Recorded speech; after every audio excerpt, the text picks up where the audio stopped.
You are staring at a seed packet right now, wondering why half of what you planted last spring never came up. You tilled the soil, you watered on schedule, you followed every instruction on the back of that envelope, and still rows of bare dirt stared back at you while your neighbor's garden exploded into green. Here is the truth. Nobody at the garden center will tell you.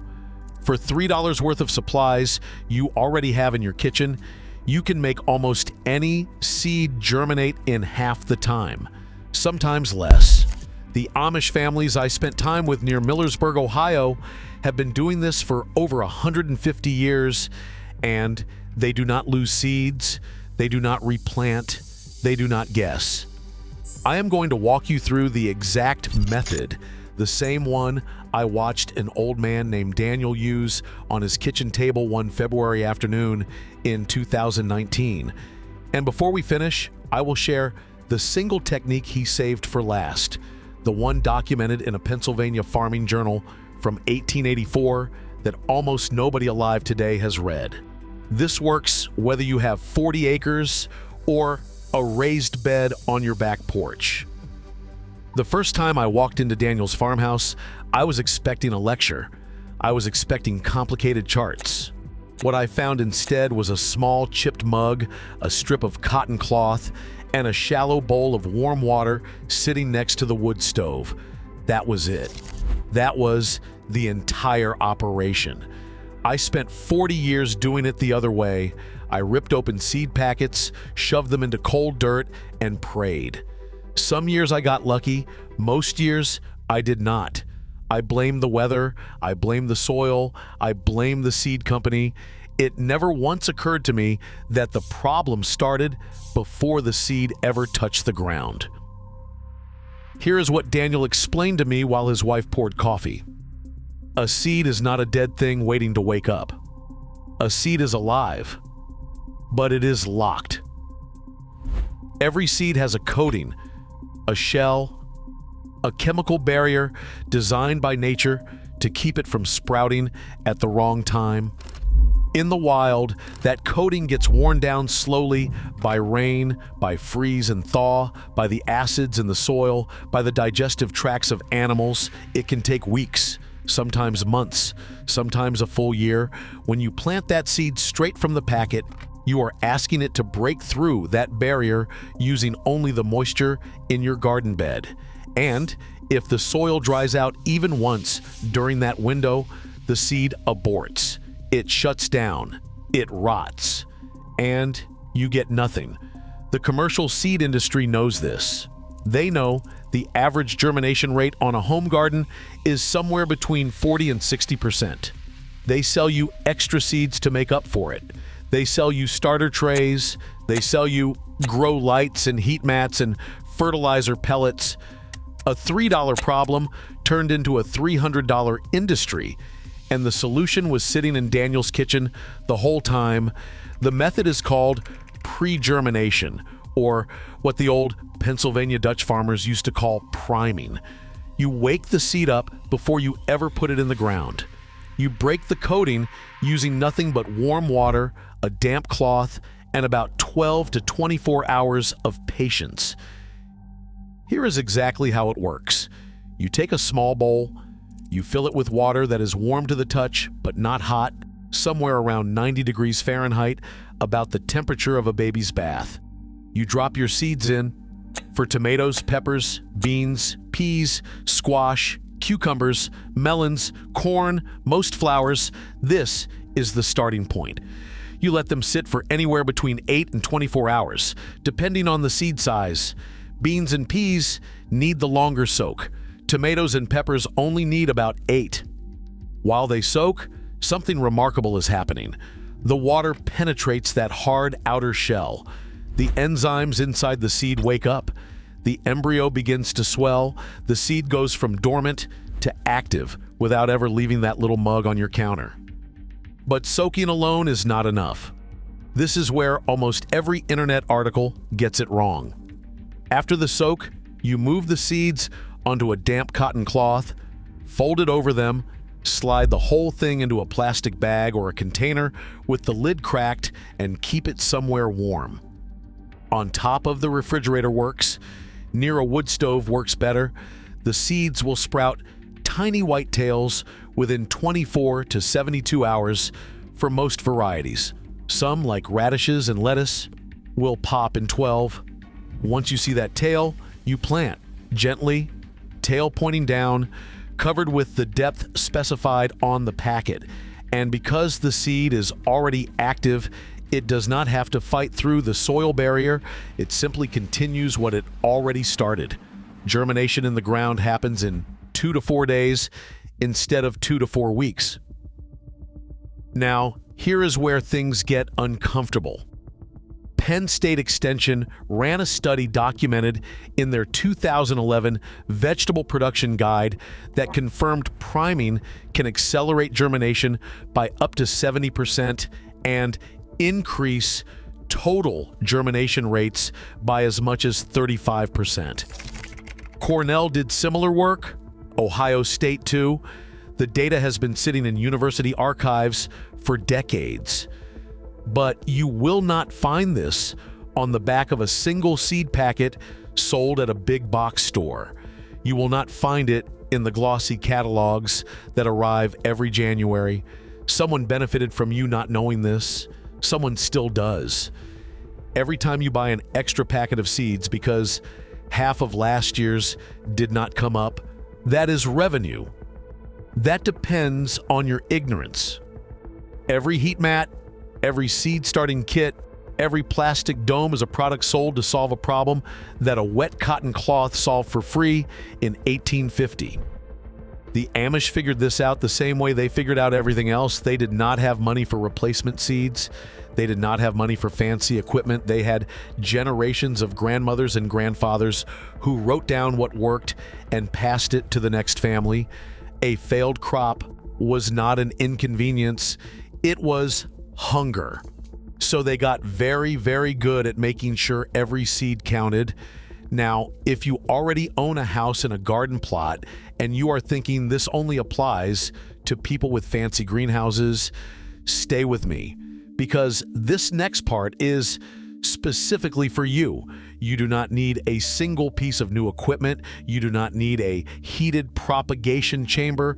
You do not need a south-facing window. If you own a coffee mug, a dinner plate, a cotton handkerchief, or an old t-shirt cut into squares, and a refrigerator with a flat top, you have everything you need. The top of the refrigerator runs between 75 and 85 degrees because of the heat coming off the compressor. That is almost exactly the temperature a commercial seed heating mat is designed to hit. You have been sleeping on a free germination station your whole life. For those of you with a wood stove, you have something even better. The shelf behind the stove, the mantle, the top of a cast iron radiator, any surface that stays steadily warm without getting hot enough to cook the seed. Daniel kept his germination cloth in a small wooden box on top of the bread warmer. His grandfather kept it on top of a hot water heater. His great-grandfather kept it wrapped in wool on the back of the kitchen stove. Same principle, different century, one thing to watch: do not let the cloth dry out. Check it twice a day. If it feels dry to the touch, mist it with a spray bottle or drip a few spoonfuls of water along the edge. Do not drown it. Damp, not wet. If water pools in the bag, the seeds will rot instead of sprout. This is the single mistake that sends most first-timers back to the old way, and it is entirely preventable. For older gardeners, and I am including myself in this, the other thing worth knowing is that seeds past their printed expiration date often still work with this method, even when they have failed in the ground. I had a jar of PEA seeds from 2016 that I was ready to throw out. Daniel told me to try priming them first. 18 of 20 sprouted. Those peas fed my wife and me all June. Which brings me to what I promised you at the start.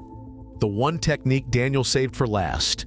The one I found later word for word, in a document called the Lancaster County Agricultural Record, dated March 1884. It was written by a farmer named Jacob Stoltzfus, and it described a practice his father had brought from the old country. Stoltzfus called it the milk bath. And when Daniel pulled out a small glass jar and showed it to me, I almost laughed. I thought he was pulling my leg. I had never heard of it. I have asked extension agents about it. I have asked master gardeners. Blank stares. Every time. Here is what you do. After your initial warm water soak, before you move the seeds to the damp cloth, you rinse them once in a mixture of 1 tablespoon of whole milk to 1 cup of warm water. Just a rinse, maybe 30 seconds. Then you move them to the cloth as normal. The reason this works, and the reason Penn State's Soil Science Department quietly confirmed it in a 2018 paper on seed coating biology, is that whole milk contains natural enzymes and fats that help break down the waxy outer layer on harder seed coats. It also introduces beneficial microbes that colonize the seed surface before it ever touches the soil. Those microbes form a protective barrier against the fungal pathogens that cause damping off, which is the single biggest killer of young seedlings. Stoltzfus wrote in 1884 that his father's seeds rose faster and stronger than any neighbor's, and that not a single one was lost to the gray rot. Gray rot was the common name for damping off in that era. 140 years later, a university lab confirmed he was right. The Amish never stopped doing this. The rest of the country forgot. When pasteurization and refrigeration changed how Americans thought about milk, the idea of using it on seeds seemed primitive, dirty even, and the agricultural industry was more than happy to sell you a fungicide spray instead, but the knowledge survived. In kitchens, in handwritten journals, in the quiet confidence of a man named Daniel sitting at a table in Ohio, showing a skeptical neighbor from the outside world that everything we were taught to buy, his grandmother had been making for free. I planted my entire garden with the milk bath method the spring after that visit. Tomatoes, peppers, beans, squash, corn, sunflowers, lettuce, carrots, beets. I did not lose a single row. My wife stood in the driveway in late May and asked me what I had done differently. I told her about the mug, the cloth, the milk. She shook her head. She said, "All that money we spent over the years, that is the part that stays with me. Not the harvest, the years." If you are the kind of person who believes that the simple answer is usually the right one and that somebody along the way made sure you never heard it, you already know what to do next. Try it this weekend. Pick 1 packet of seeds you have been meaning to plant, soak them in warm water tonight, rinse them in milk water in the morning, wrap them in a damp cloth, and set them on top of your refrigerator. Come back in 48 hours and tell me what you see. I want to know which seed you tried first. Leave it in the comments below. Was it the tomatoes, the peas, something nobody would expect? Tell me.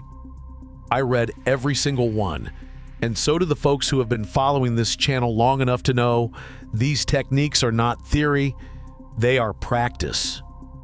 If this changed the way you think about something as small as a seed, subscribe and come with us. This is not a channel. It is a group of people recovering what was quietly taken from our grandparents' generation. Next week, I am going to show you the Amish method for keeping root vegetables fresh from October until April without a refrigerator, a freezer, or a single dollar of electricity, using a design that Ohio State documented in 1962 and then forgot about entirely. I will see you there. Before I let you go, though, I want to sit with you for a few more minutes, because there is more to this story than a mug and a cloth and a splash of milk. There are names, there are dates, There are people who figured these things out long before any of us were born, and whose work was pushed aside for reasons that had nothing to do with whether it worked. Let me tell you about a man named Elmer Gertsch. He farmed 83 acres outside of Barron, Indiana from about 1928 until his death in 1974. Elmer kept a journal, the kind with a cracked leather cover and a pencil tied to it with baling twine, and in that journal, he wrote down every single thing he did to his seeds before planting. I came across a photocopy of it at a swap meet in Shipshewana about 6 years ago. A woman was selling a box of old farming papers for $12. I gave her $15 because it felt wrong to haggle over something that ought to have been in a museum. Elmer's method was almost identical to what your grandmother would have done and almost identical to what I just described to you. Warm water soak, milk rinse, damp cloth wrap.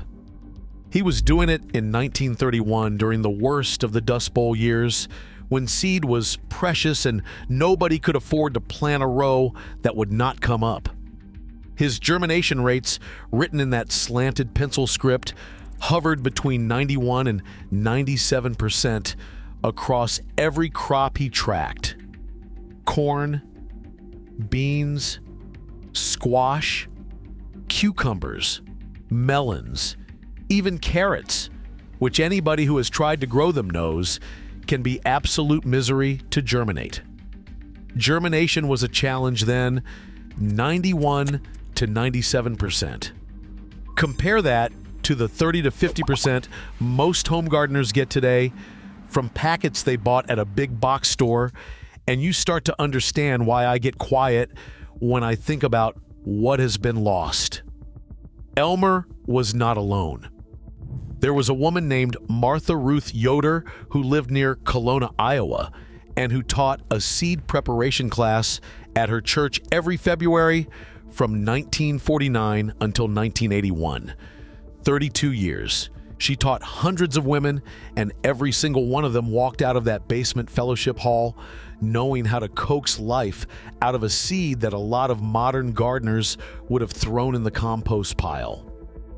Her notes, which her granddaughter showed me in 2019, mentioned the milk rinse specifically.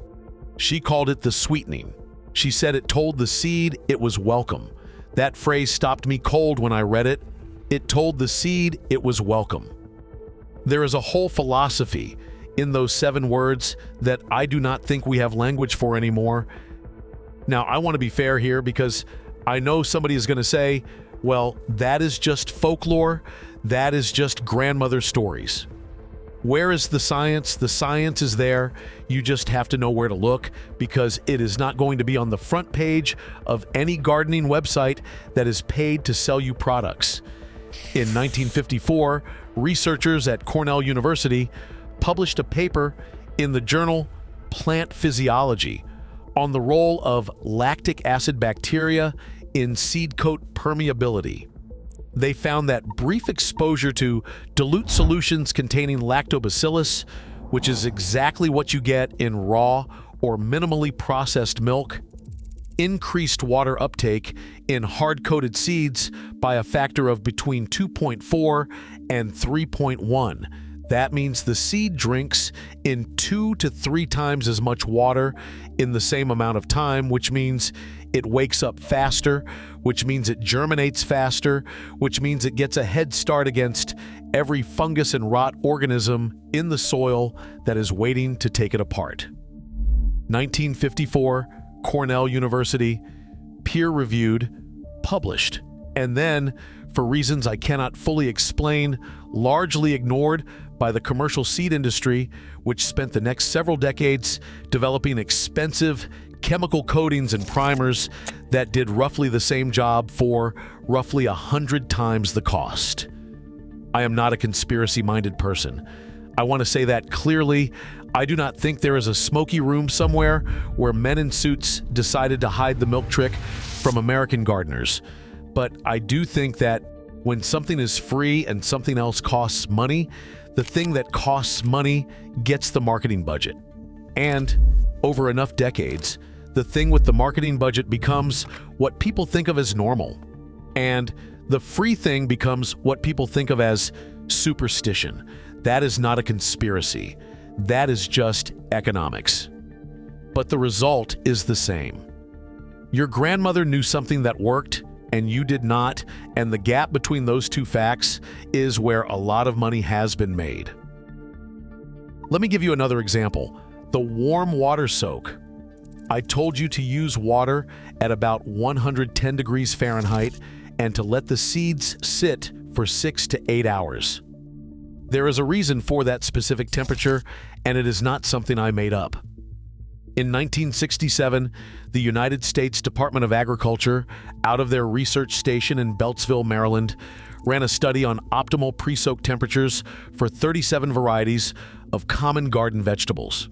The scientist who ran the study was a woman named Dr. Helen Borthwick, and her team found that 108 to 112 degrees Fahrenheit was the sweet spot for breaking dormancy in the widest variety of seeds without damaging the embryo inside.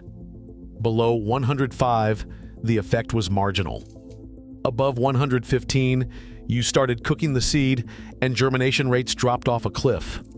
110 degrees, 6 to 8 hours, published by the USDA in 1967.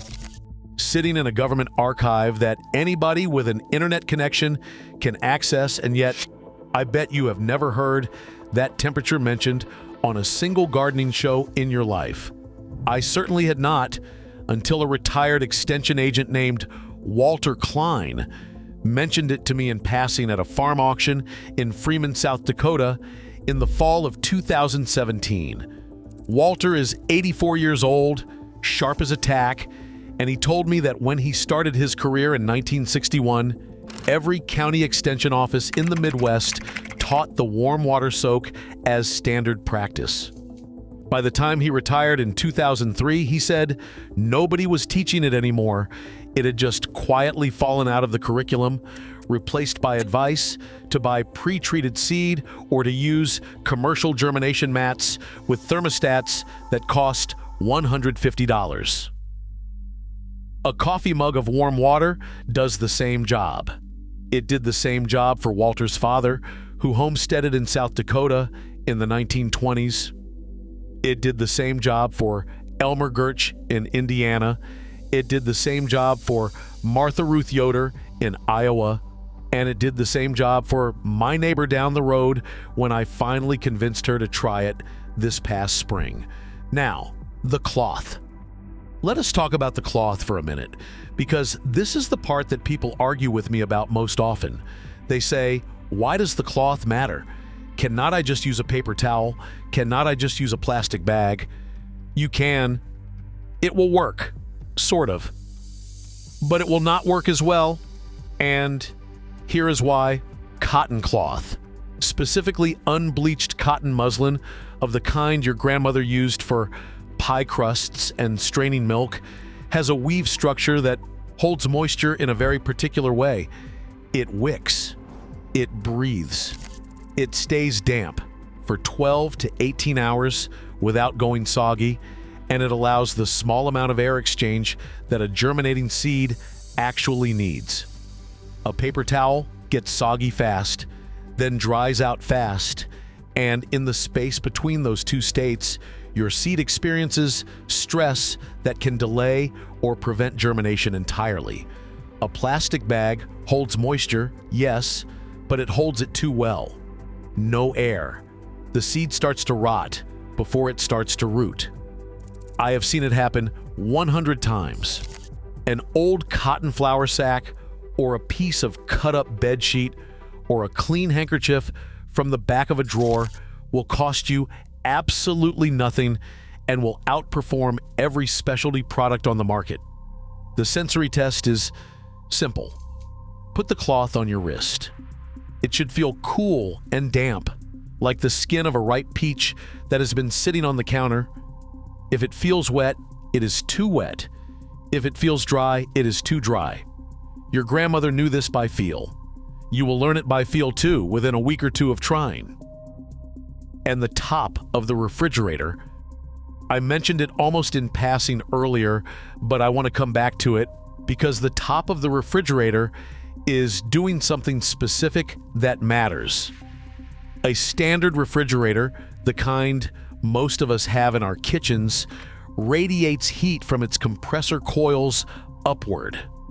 The top surface of the average American refrigerator sits at somewhere between 78 and 84 degrees Fahrenheit, 24 hours a day, every day, regardless of the season.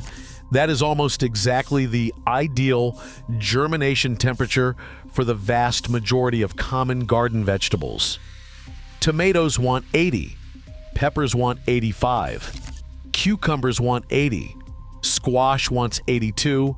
Your refrigerator, without you doing anything at all, without you paying 1 penny extra on your electric bill, is producing the perfect germination environment for free and has been producing it every day of your life, and nobody ever told you.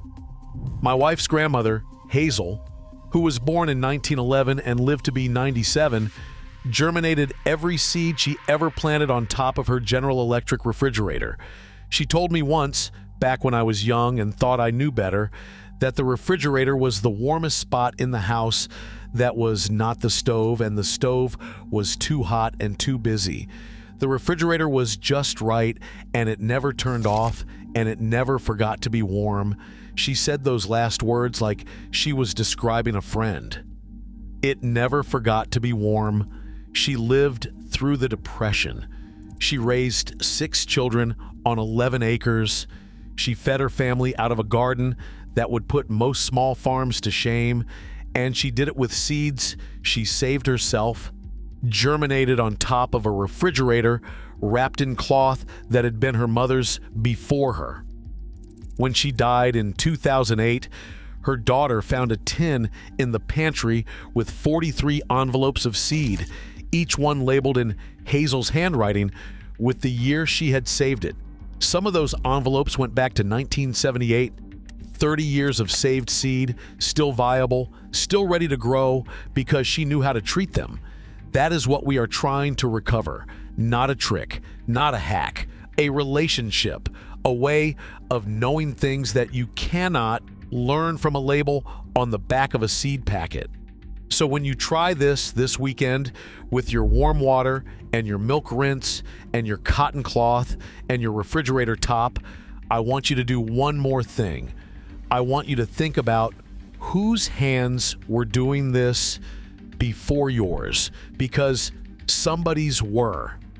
Somebody's great-grandmother, somebody's great-uncle, somebody you never met and never will meet was doing exactly this in a farmhouse kitchen 70 or 80 or 100 years ago, and they knew it would work because their mother had shown them and their mother had been shown by her mother all the way back to a time before anybody thought you needed to buy anything at all to grow food.